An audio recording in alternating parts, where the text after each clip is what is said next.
अस्सलाम वालेकुम, कैसे हैं आप सब लोग फ्रेंड्स। आज मैं शेयर करूंगी चटपटी सी पंजाबी चिकन पुलाव की रेसिपी।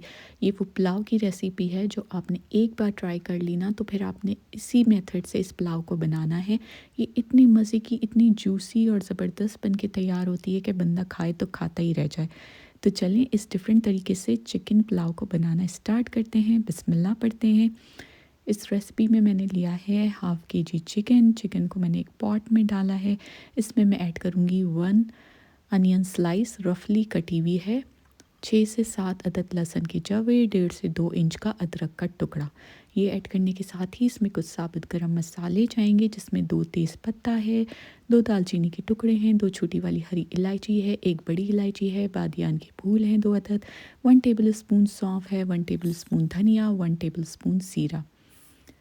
सॉल्ट ऐड करेंगे अकॉर्डिंग टू योर टेस्ट। अभी तो 1 टेबल स्पून ऐड कर दीजिए, बाकी तो चावलों में भी सॉल्ट डलेगा। बस ये चीज़ें डालकर एज़ नीडेड पानी आपने इसमें डालना है और यखनी को पकने के लिए छोड़ना है। इस यखनी को हमने इतना पकाना है कि चिकन 70 टू 80% गल जाए। जब तक चिकन पक रहा है हम अलग से चावलों को वॉश कर लेते हैं। 1 केजी राइस है, 2 से 3 पानी से अच्छे से धो लिया और उसके बाद आपने इसे सोक करके रख दिया फॉर 10 टू 15 मिनट्स। यहाँ पर देखें चिकन अच्छे से कुक हो गई है, यानी 70 टू 80% कुक हो गई है। तो यहाँ मैं इसको यखनी से अलग कर लूँगी। सारे गरम मसाले जो खड़े मसाले हैं वो हम डिस्कार्ड कर देंगे, सिवाय साबुत लहसुन के जवों के। एक अलग से पतीली में हस्बे ज़रूरत ऑयल ऐड करना है। एक बड़ी साइज़ की प्याज फाइनली स्लाइस में कटी हुई वो ऐड करना है। प्याज को हमने ब्राउन करना है। ऑयल 1 कप से थोड़ा कम था। प्याज जब गोल्डन ब्राउन हो जाए तो उसमें 1 टेबल स्पून अदरक लहसुन का पेस्ट, 1 टेबल स्पून हरी मिर्चों का पेस्ट ये ऐड करना है। थोड़ा सा इसकी भुनाई करनी है। 1 मिनट तक मैंने इसकी भुनाई की। उसके बाद मैंने एक बड़े साइज़ का टमाटर उसको ब्लेंडर में ब्लेंड कर लिया था मैंने और वो डाला है। आप चाहें तो सिंपल टमाटर कट करके स्लाइस में भी डाल सकते हैं, लेकिन मुझे टमाटर के छिलके पुलाव में पसंद नहीं है, तो इसलिए मैं टमाटर को ब्लेंड करके डालती हूँ। तो 1 अदद टमाटर का पेस्ट मैंने इसमें ऐड कर दिया है। साथ ही इसमें कुछ मसाले जाएंगे, जिसमें 1 टेबल स्पून लाल मिर्च पाउडर है, 1 टेबल स्पून धनिया पाउडर है, 1 टेबल स्पून सॉल्ट है, 1 टीस्पून कुटी हुई काली मिर्च है। तो सॉल्ट आप अपने टेस्ट के मुताबिक एडजस्ट कर लीजिएगा। वैसे मैं लास्ट में बिल्कुल जब यखनी डालती हूँ ना तब एक दफ़ा ज़रूर चेक कर लेती हूँ सॉल्ट। तो यहाँ पे अभी मैंने मसाले में डाल दिया है। चिकन आप ऐड कर लेंगे इसमें। और ये जो लहसुन है ना, लहसुन के जवे ये इसी में ही अभी बिल्कुल घुल जाएंगे, डिज़ोल्व हो जाएंगे, क्योंकि ऑलरेडी बहुत सॉफ्ट हुए हुए थे।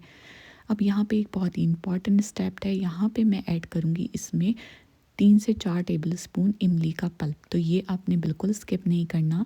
इससे बहुत ही मज़े का देगी पुलाव वाला इसमें फ्लेवर आएगा।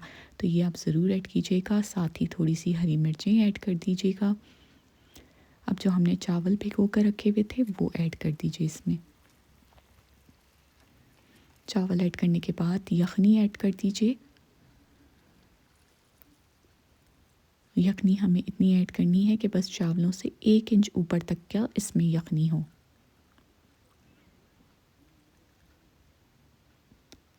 इसी स्टेज पे मैं दोबारा से नमक भी चेक कर लूँगी। अभी हमने हाई फ्लेम पे इसको चावलों को पकाना है, बिल्कुल भी कवर नहीं करना। जब यखनी ऑलमोस्ट खुश्क हो रही हो ना और इस तरह से बड़े बड़े बबल्स बन रहे हो, तो आपने इस स्टेज पे ऐड कर देना है बारीक कटी हुई हरा धनिया और पुदीना। इसके बाद फ्लेम को लो टू मीडियम करके इसको दम पे लगा देना है 15 से 20 मिनट के लिए। और माशाल्लाह से ये आप चेक करें, दम पे निकलने के बाद से ये चावल कितने ज़बरदस्त खिले खिले से मज़ेदार सी चटपटी सी ये यखनी पुलाव बनते हैं। तो फ्रेंड्स इसको ज़रूर ट्राई कीजिएगा। बहुत ही डिफरेंट फ्लेवर है। रेसिपी पसंद आए तो मेरे चैनल को लाइक, सब्सक्राइब और शेयर कर दीजिएगा।